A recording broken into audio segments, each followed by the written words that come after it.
Sebuah kisah mahakarya terbaik dari Esa Mintarja yang sangat populer di masanya, berlatar belakang kerajaan Singasari. Dengan bangga kami persembahkan kepada sahabat Permata TV tercinta semuanya dengan judul Kisah Pelangi di Langit Singasari.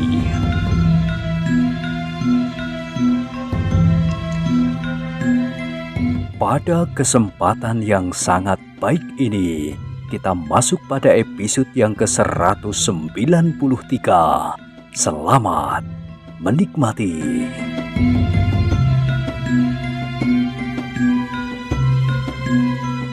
Pada episode sebelumnya telah diceritakan, setelah sekian lama bertempur dengan sekuat tenaganya, bahkan kadang-kadang Mahesa Agni harus mengerahkan tenaganya berlebih-lebihan. Maka semakin lama tenaga anak muda itu menjadi semakin susut. Sementara itu, matahari yang merayap di langit menjadi semakin jauh melampaui titik puncak langit.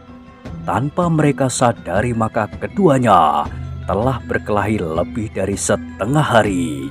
Meskipun lawan Mahesa Agni itu semakin lama menjadi semakin melihat kelemahan lawannya, tetapi apa yang dihadapinya benar-benar mengherankannya. Setengah hari ia sudah melakukan perlawanan, tetapi benar-benar di luar dugaannya bahwa ia masih belum mampu menguasai lawannya sepenuhnya. Setiap kali ia masih dikejutkan oleh serangan-serangan Mahesa Agni dengan bentuk tata gerak yang sangat dikaguminya. Tetapi laki-laki tua itu pun melihat bahwa ketika matahari telah mulai menurun, tenaga Mahesa Agni yang diperasnya berlebih-lebihan itu sudah mulai susut. Maka ketika Mahesa Agni terdorong beberapa langkah surut, orang itu tertawa sambil berkata, "Nah, Mahesa Agni, tenagamu sudah menjadi susut.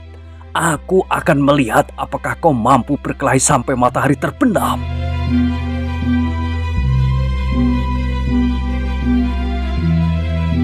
Mahesa Agni menggeram. Ia merasakan pula bahwa tenaganya memang telah mulai susut.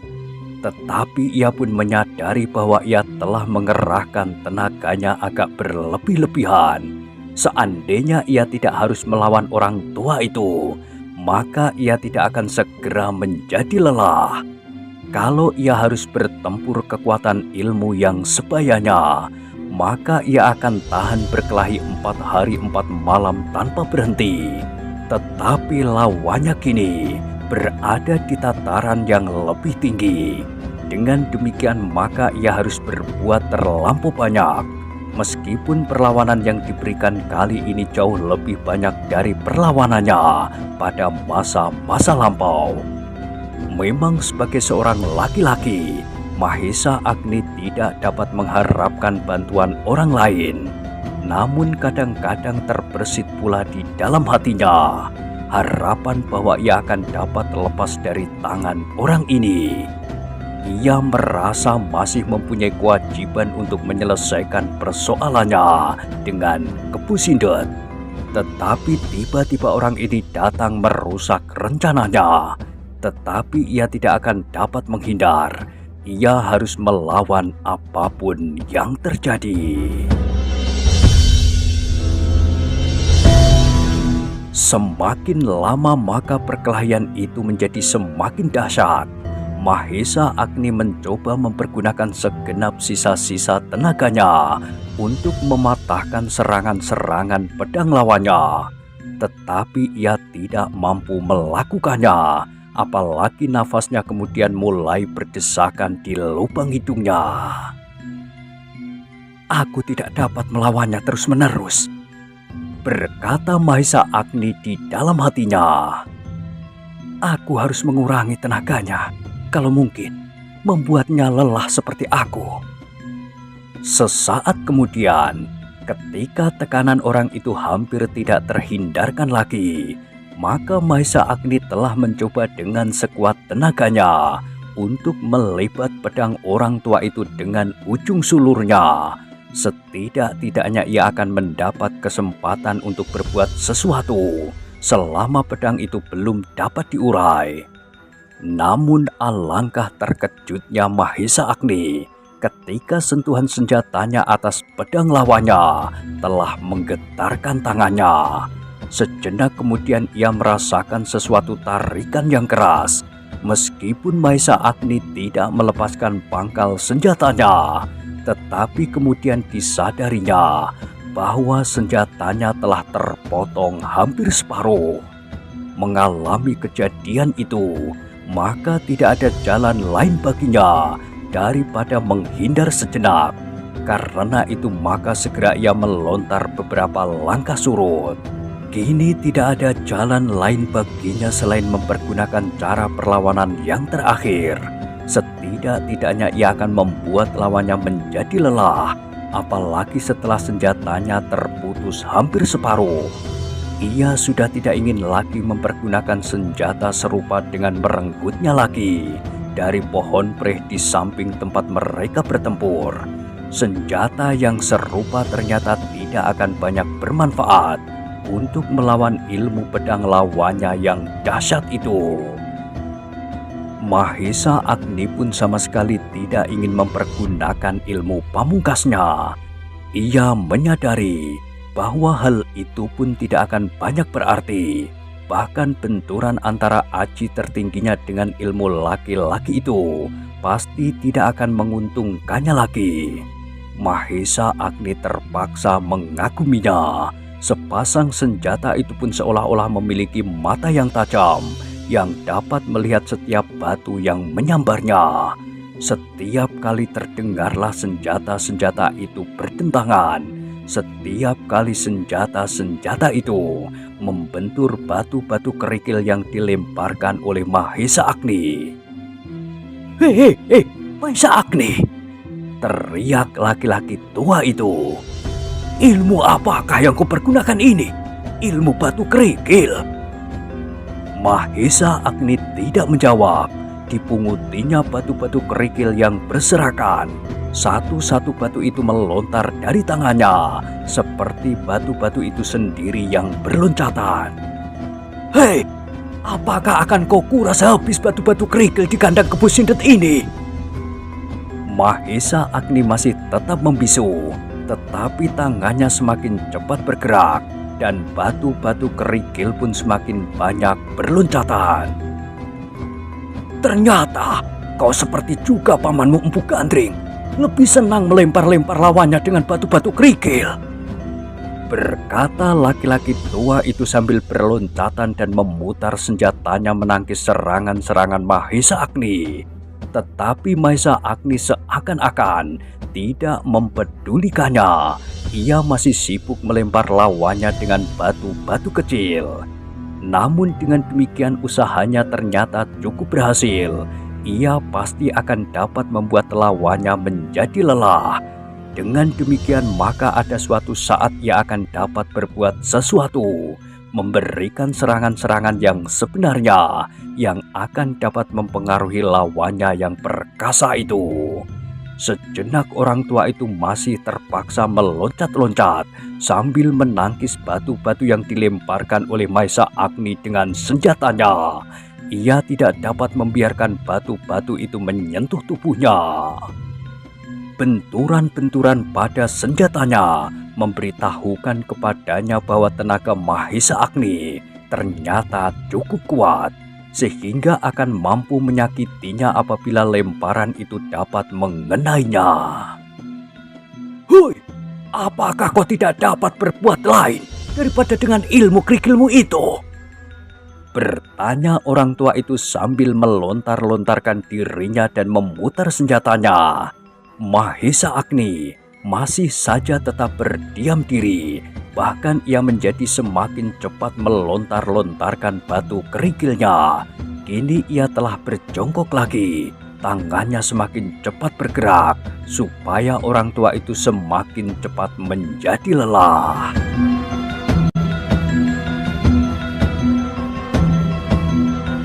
Bukan main. desis lawannya itu di dalam hati. Tangannya menjadi demikian cekatan, hampir tidak tampak gerak jari dari pergelangan tangannya. Tetapi batu-batu kerikil itu terlontar juga ke arah yang dikehendakinya. Sementara itu laki-laki tua itu masih harus bekerja keras, tetapi apa yang dilakukan oleh Mahesa Agni itu ternyata hanya akan mempercepat penyelesaian dari perkelahian itu. Sejenak kemudian laki-laki itu berkata, "Mahesa Agni, aku mengerti bahwa kau ingin membuat aku lelah, supaya tenagaku susut seperti tenagamu. Tetapi apa yang kau lakukan itu membuat aku menjadi semakin bernafsu untuk menangkapmu sebelum aku menjadi kehabisan tenaga. Kau dengar?"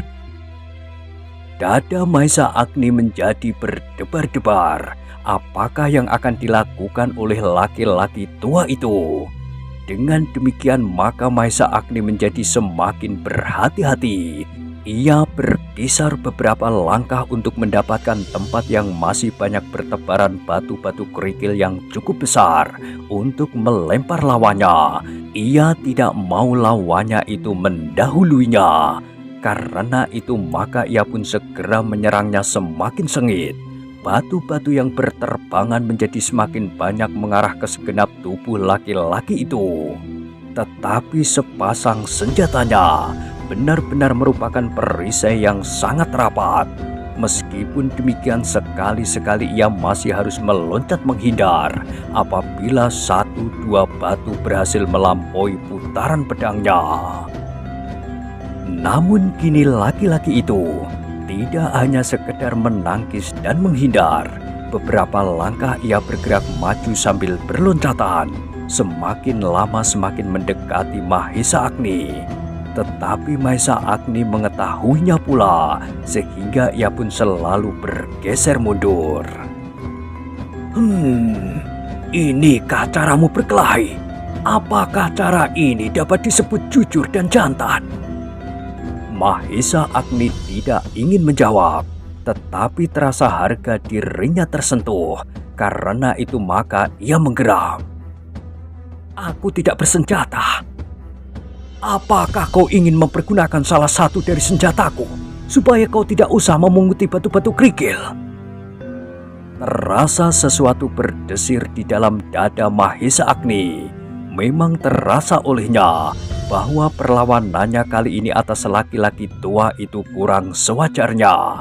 Ia masih belum menguasai ilmu itu sebaik-baiknya, sehingga ia masih belum dapat menunjukkan nilai dari perlawanannya yang seolah-olah tanpa perhitungan itu. Dengan melempar batu-batu begitu saja, asal melempar sebanyak-banyaknya. "Bagaimana?" Mahesa Agni mendengar lawannya bertanya pula, dan Mahesa Agni pun menjawab, "Aku tidak memerlukannya. Aku cukup mempergunakan senjata apa saja yang aku pegang dengan tanganku." "Oh, batu-batu kerikil, sulur pohon preh, dan kemudian pasir dan tanah kau hampur-hampurkan ke mataku. Inikah seorang laki-laki yang sedang berkelahi?"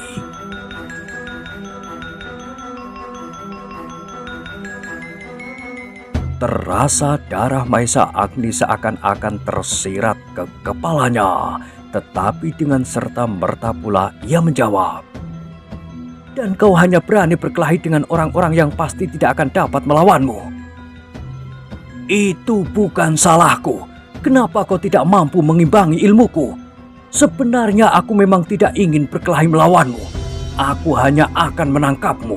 Salahmulah kalau kau mengadakan perlawanan sehingga terpaksa aku berkelahi. Sekehendakku pula, bagaimana caraku melawanmu? Dengan batu, sulur atau tanah dan pasir?" Laki-laki tua itu menggeram. Katanya, "Bagus, kalau begitu kau benar-benar harus menjadi korban. Kau tidak melihat kenyataan yang kau hadapi, bahwa kau pasti tidak akan dapat melawanku. Kau hanya dapat menangkap aku sesudah aku mati," sahut Mahesa Agni dengan pasti. Laki-laki itu tidak berkata-kata lagi. tandangnya menjadi semakin cepat dan garang. Seperti burung Sri Gunting ia berloncatan dengan lincahnya. Meskipun batu-batu Maesa Agni semakin banyak berterbangan, bahkan orang itu mampu mendekati Maesa Agni semakin dekat.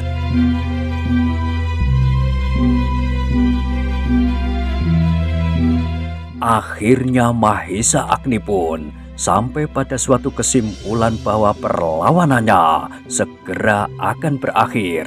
Nyawanya pun segera akan terbang meninggalkan tubuhnya. Sejenak ia menjadi ragu-ragu menghadapi keadaannya. Ia telah mempersiapkan dirinya sekian lama dan dengan berbagai macam pengorbanan dan penderitaan untuk menghadapi Kebu Sindet. Ia ingin berbuat sesuatu karena perlakuan Kebu Sindet atasnya. Tetapi tiba-tiba datang orang lain untuk merenggut jiwanya. Tetapi ia membenci orang ini seperti ia membenci Kebu Sindet.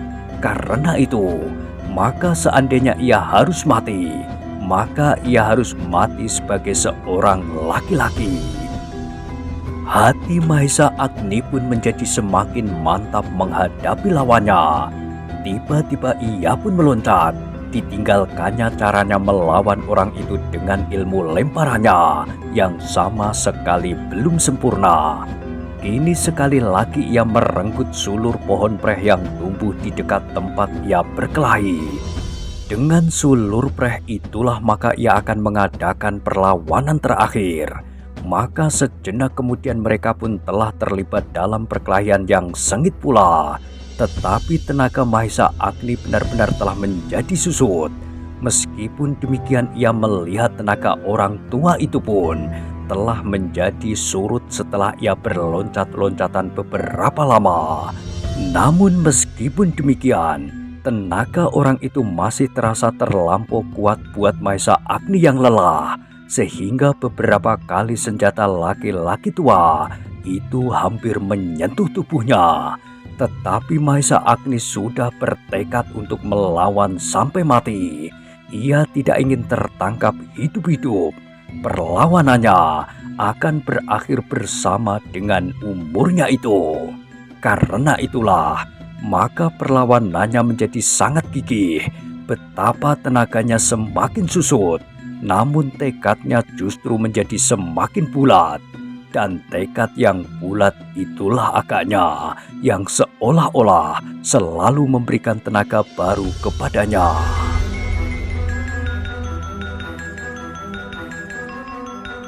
Demikianlah, maka sulur preh di tangannya itu pun berputar dengan cepatnya di atas kepalanya. Sekali-sekali melecut dan sekali-sekali mematuk. Tetapi bagi laki-laki tua itu, perlawanan Mahesa Agni kini sudah tidak sedahsyat semula. Tenaga anak muda itu yang terperas benar-benar telah menyulitkannya. Dengan demikian maka ia pun menjadi semakin terdesak. Ketika keadaannya menjadi semakin sulit, maka perlawanannya pun menjadi semakin tidak terarah. Kini ia tinggal bertahan untuk tidak dapat ditangkap hidup-hidup oleh laki-laki tua itu. Ia harus bertahan terus sehingga ujung pedang lawannya itu benar-benar membenam di dalam dadanya, tidak hanya sekedar melukainya. Tetapi Mahesa Agni tidak dapat menentukan akhir perkelahian itu menurut kehendaknya. Sebagian besar dari perkelahian ini sudah tergantung pada lawannya apapun yang akan diperbuatnya. Maka kemudian terulanglah apa yang sudah terjadi. Tiba-tiba saja pedang-pedang lawannya itu berhasil memutus senjatanya. Secengkang, kemudian secengkang lagi.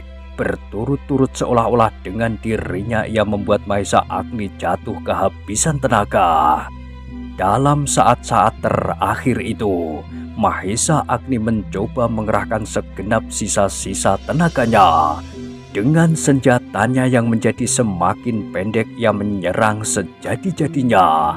Namun dengan darah yang bergelora ia terpaksa melihat senjatanya itu terpotong sekali lagi. Kali ini tidak hanya secengkang, tetapi yang digenggamnyalah yang tinggal terlampau pendek, secengkang dari genggamannya. Tubuh Mahesa Agni pun tiba-tiba menjadi bergetar oleh kemarahan yang membara di dalam dadanya. Kini ia sudah tidak bersenjata lagi, tetapi ia tidak ingin menyerah. Itulah sebabnya, maka ia akan melakukan perlawanannya yang terakhir, berkelahi sampai mati. Dan cara yang dipilihnya kali ini adalah membenturkan ilmu pamungkasnya. Ilmu yang kini telah ditekuni menjadi semakin gegirisi. Meskipun dalam benturan yang akan terjadi ia akan binasa, namun memang memilih jalan itu daripada ia tertangkap hidup-hidup sebagai barang dagangan setelah ia menjadi cacat. Mahesa Agni itu pun kemudian tidak mendapat kesempatan lagi untuk mempertimbangkan terlampau lama. Ia harus cepat mengambil keputusan sebelum ia jatuh ke tangan orang tua itu.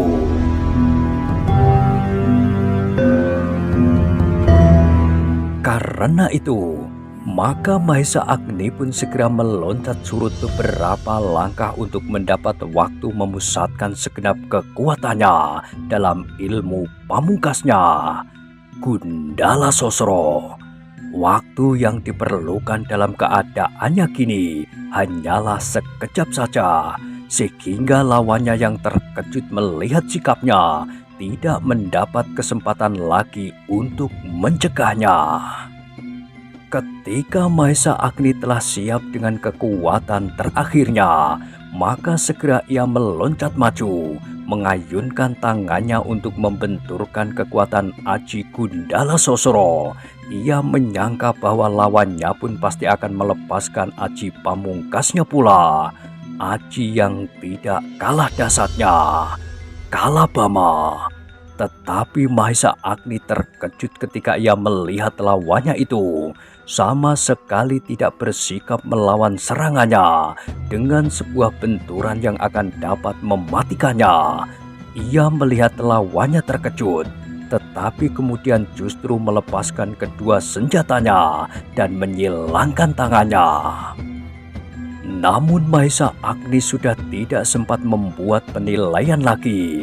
Loncatannya yang terlampau cepat seperti tatit yang menyambar di langit tidak memberinya kesempatan untuk menjawab pertanyaan yang tumbuh di dalam dadanya. Sejenak kemudian tangannya telah terayun dengan derasnya, langsung mengenai pundak lawannya yang berdiri tegang sambil menyilangkan tangannya di dadanya.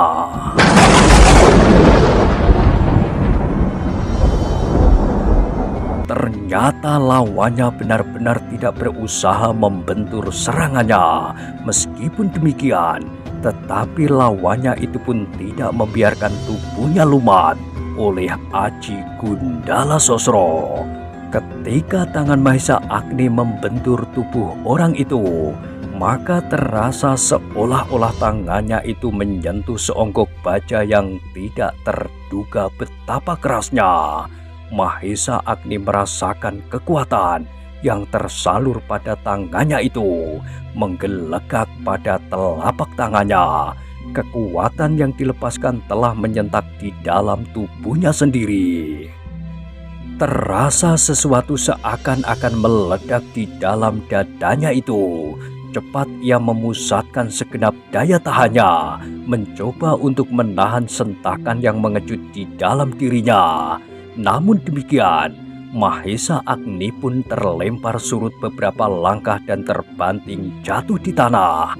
Yang terakhir diingatnya adalah bahwa tubuhnya serasa pecah karena kekuatan Aji Gundala Sosro. Tetapi itulah yang diharapkannya daripada ia menjadi tangkapan hidup-hidup, menjadi rebutan antara orang-orang jahat yang mencoba memperdagangkannya. Tetapi ternyata Mahesa Agni itu tidak mati. Mahesa Agni yang terlempar dan terbanting di tanah itu hanyalah sekedar pingsan karena lawan dari dirinya itu tidak membentur serangannya. Seandainya tidak demikian, maka akibatnya pun pasti akan berbeda. Sementara itu, angin yang sejuk telah mengusap tubuh Mahesa Agni yang terbaring diam. Dedaunan yang bergerak-gerak di sekitarnya berdesir lembut, seolah-olah sedang saling membisikkan nama Mahesa Agni yang sedang pingsan itu.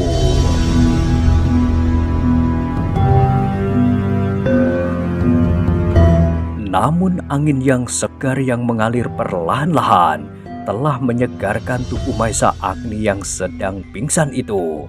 Ia tidak tahu berapa lama ia berbaring diam, tetapi ketika ia kemudian telah dapat mencoba membuka matanya, dilihatnya laki-laki tua itu masih berdiri di sampingnya.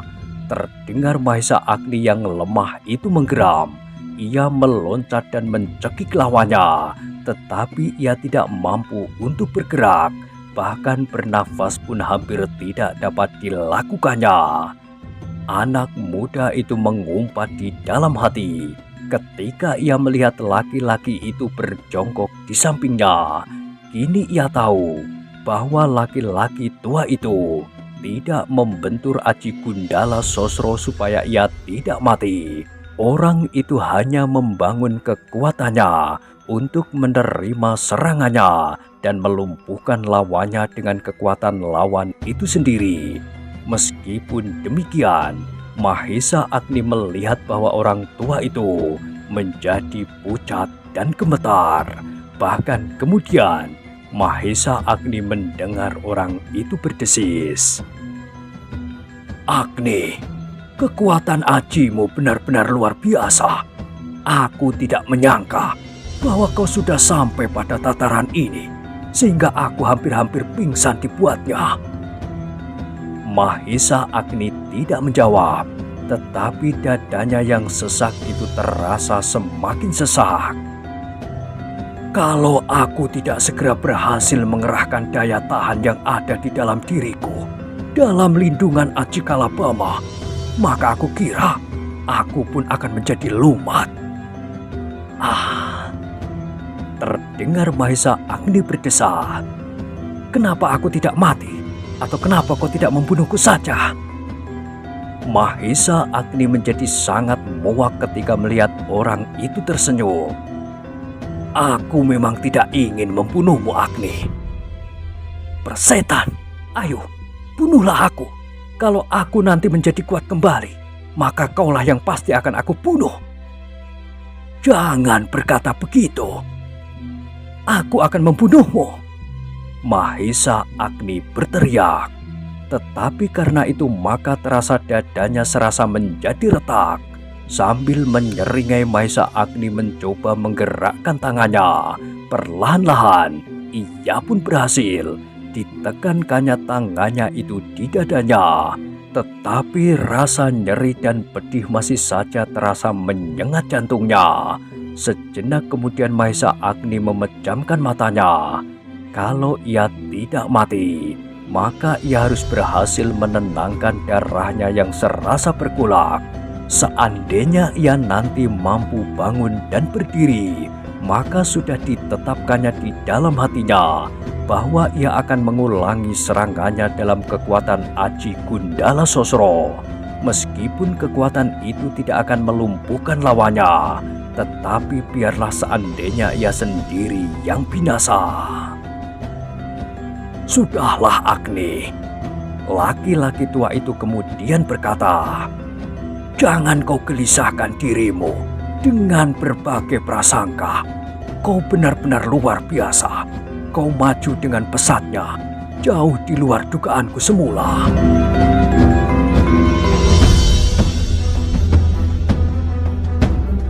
Tetapi bagi Mahesa Agni kata-kata itu tidak lebih dari kata-kata sindiran yang sangat menyakitkan hati.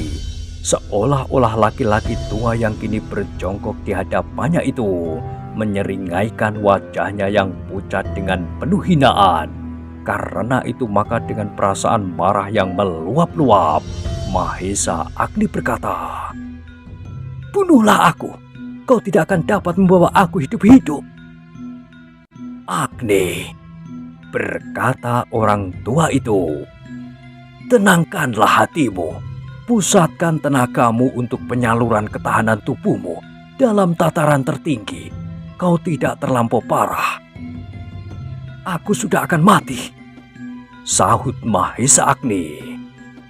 "Tidak, lukamu tidak terlampau parah, tetapi karena hatimu dibakar oleh kemarahan yang meluap-luap, maka kau tidak dapat memusatkan segenap kekuatan lahir dan batinmu.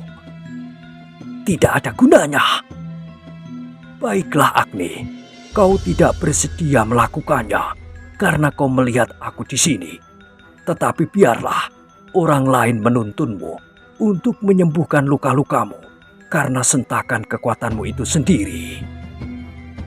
Mahesa Agni menjadi heran mendengar kata-kata orang tua itu. Tetapi belum lagi ia bertanya sesuatu, maka dilihatnya seseorang muncul dari balik gerumbul-gerumbul di sampingnya berbaring. Seorang tua yang ternyata berada di dekatnya dalam keadaannya itu.